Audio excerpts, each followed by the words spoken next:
Hi everyone, this is Joseph from Forest Tech Reviews, aka your favorite Cajun tech reviewer, back with another video today. Today's video, yes, I want to give an update on my experiences with the Galaxy Z Fold5 for using it for the last 72 hours. But before I get into this video, check this out.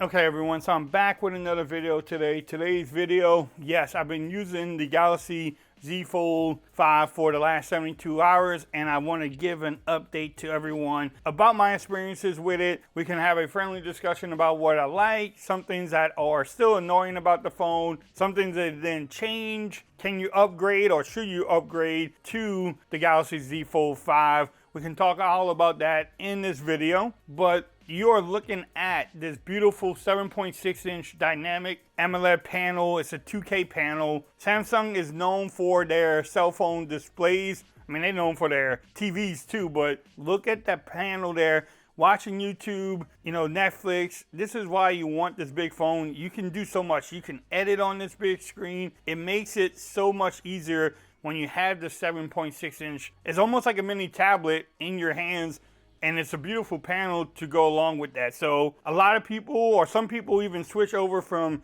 iPads to Samsung tablets and just pick up a Fold and you have the tablet in your pocket. So that's what makes the Fold so interesting, because you go from a regular phone to a mini tablet right in a second.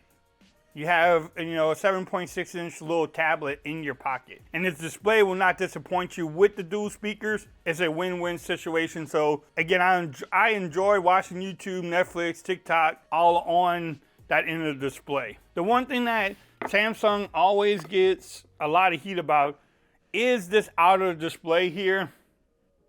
Yes, it is still too small. They did not change it from last year.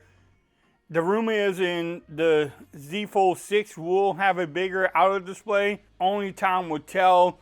I don't know if they will ever do it, but it doesn't have to be like the Pixel Fold.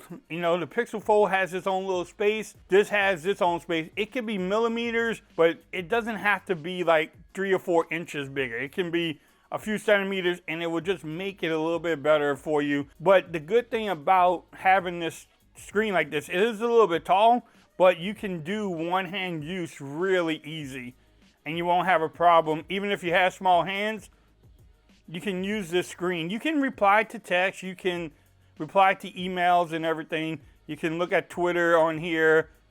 You can do everything that you would normally do on the inner display. It's just a little bit smaller. So the inner display could be a little bit wider, but it's still a great looking panel. I mean, it's a 6.2-inch dynamic AMOLED panel. It's a 2K panel. So it's a great looking panel. Look at that wallpaper. So the panel is great. Yes, it could be wider. That's a discussion that we have every single year about the Z Fold 4, 3, 2, 1, and now the 5 too. So it's going to be a discussion. You have other phones that have made wider displays, and that's good too, but this one, yes, it could be a little bit wider for you. Now, the one big update on this phone is the Snapdragon 8 Gen 2 processor made for Galaxy. The performance on this device has been great. I mean, it's smooth, it runs great, it can play heavy games on there. I have been playing Asphalt 9 on this thing. Stay tuned to the channel. I am working on a gaming review. You can see the overall performance, like Lumafusion works good on here. This becomes a multitasking beast with that new Snapdragon chipset in here too. Another thing that they improved on is the overall build of the hinge. Now, there is really no gap between the two displays there, look.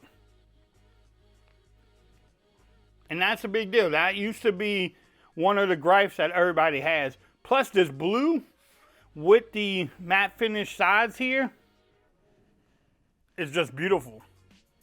But the overall hinge is just, look, oh,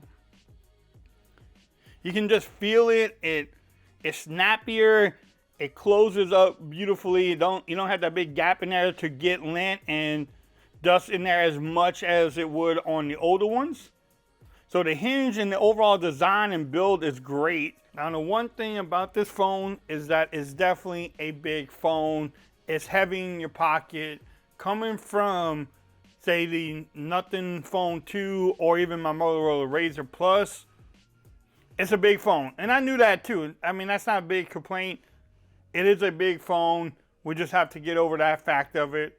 When it's open, it's hard to use this phone with one hand. The next thing, the cameras seem to be better, even though if they didn't really update the lenses on here. It seems like with the Snapdragon processing and maybe the software updates, it seems like the photos and the videos have better quality this year than the Z Fold 4. We'll still test it out. I have to do my camera test still coming up. Trying to see if I get any updates before I send out the camera review or camera test. The battery life is still learning. I'm still trying to, it's getting to know me, and we definitely will see what the battery life will be with the new Snapdragon. I think it will be better, but time will tell. We'll get into that a little bit further on in the review process. Again, it's been 72 hours with this phone, so that's not a long time to really dive into some of the things that we look for. One other complaint I have is the fingerprint scanner. It's a little low, and then if you're not watching where you put your finger at and really look at it, it doesn't work the best sometimes.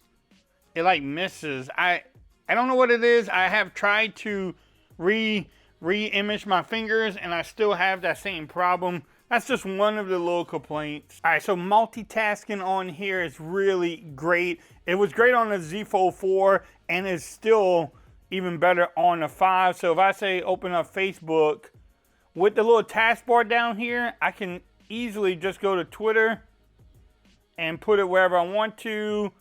And then if I want to go to like YouTube or something, I can put YouTube down there. So I can watch YouTube, I can have Twitter, Facebook, troll on Facebook, troll on Twitter at the same time. You can even save these two and and have it down here too. It will let me, maybe. Make it like a favorite. I can apply to the taskbar, and then you can see it down there as a taskbar, little feature there. So multitasking on here it's amazing. It is a beast of a phone when you multitask, especially when you add the pen to it. Now, the last thing I want to talk about is the pen.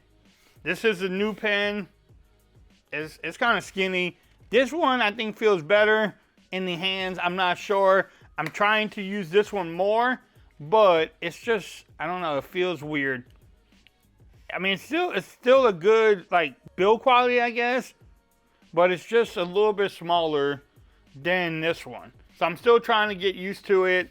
I've been using this a little bit more than this one, just trying to get used to it. Okay, everyone, so that was my 72 hours later video. I just wanted to go over some things I liked, some things I didn't like about it. Overall, yes, I'm enjoying my experiences with the device. Stay tuned to the channel. I will have more videos coming out.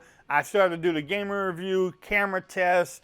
I will put this against maybe the S23 Ultra. Y'all let me know what other videos you want to see on this device from me. I will have some more cases coming out. Stay tuned for that. But y'all let me know what y'all want to see. If you picked up the Galaxy Z Fold 5, let me know what color you got, what storage you got, and are you enjoying it also. If you liked the video, give it a thumbs up. If you haven't subscribed to the channel yet, make sure you do so for more coverage on the Galaxy Z Fold 5. Also, make sure you follow me on Twitter at Forward's Reviews. Become part of the BAM Nation. And until next time, peace. I'm out of here. Y'all have a great day.